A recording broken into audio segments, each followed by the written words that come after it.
Hello everyone. 51ನೇ ಪ್ರಶ್ನೆಯನ್ನ ನೋಡೋಣ. ಆದೇಶನ ಕ್ರಿಯೆಗಳು ಎಂದರೇನು? ಹೈಡ್ರೋಕಾರ್ಬನ್ಗಳಲ್ಲಿ ಯಾವುದಾದ್ರೂ ಒಂದು ಹೈಡ್ರೋಜನ್ನ ಪರಮಾಣು ಇತರ ಪರಮಾಣುಗಳಿಂದ ಅಥವಾ ಪರಮಾಣುಗಳ ಗುಂಪಿನಿಂದ ಸ್ಥಾನಪಲ್ಲಟಗೊಳ್ಳುವಂತಹ ಕ್ರಿಯೆಯನ್ನ ಆದೇಶನ ಕ್ರಿಯೆ ಅಂತ ಕರೀತಾರೆ. ಹೈಡ್ರೋಕಾರ್ಬನ್ ನಲ್ಲಿ ಹೈಡ್ರೋಜನ್ನ ಪರಮಾಣು ಇರುತ್ತೆ. ಆ ಪರಮಾಣುವನ್ನ ಇನ್ನೊಂದು ಪ್ರತಿವರ್ತಕದಲ್ಲಿರುವಂತಹ ಒಂದು ಪರಮಾಣು ಅಥವಾ ಪರಮಾಣುವಿನ ಗುಂಪು ಸ್ಥಾನಪಲ್ಲಟ ಮಾಡಿದ್ರೆ ಅಂತಹ ಪ್ರಕ್ರಿಯೆಗಳನ್ನ ನಾವು ಆದೇಶನ ಕ್ರಿಯೆ ಅಂತ ಕರಿತೀವಿ.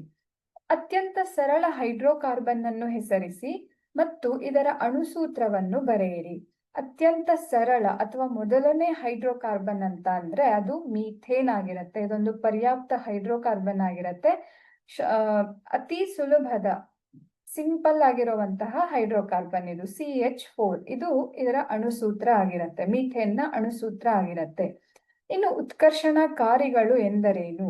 ಉತ್ಕರ್ಷಣಕಾರಿಗಳು ಅಂತ ಅಂದ್ರೆ ಇತರ ವಸ್ತುಗಳಿಗೆ ಆಮ್ಲಜನಕವನ್ನ ಸೇರಿಸುವ ಅಥವಾ ಆ ವಸ್ತುಗಳನ್ನ ಉತ್ಕರ್ಷಣಗೊಳಿಸುವ ಸಾಮರ್ಥ್ಯವನ್ನ ಹೊಂದಿರುವಂತಹ ಸಂಯುಕ್ತಗಳನ್ನ ನಾವು ಉತ್ಕರ್ಷಣಕಾರಿಗಳು ಅಂತ ಕರಿತೀವಿ. ಅಂದ್ರೆ ಯಾವುದಾದ್ರೂ ಒಂದು ಸಂಯುಕ್ತ ಅಥವಾ ಅಣು ಇನ್ನೊಂದು ಪ್ರತಿವರ್ತಕ ಅದನ್ನ ಉತ್ಕರ್ಷಣಗೊಳಿಸಿದ್ರೆ ಅಥವಾ ಅದಕ್ಕೆ ಆಮ್ಲಜನಕದ ಪೂರೈಕೆಯನ್ನ ಮಾಡಿದ್ರೆ ಅಂತಹ ವಸ್ತುವನ್ನ ನಾವು ಉತ್ಕರ್ಷಣಕಾರಿ ಅಂತ ಕರಿತೀವಿ.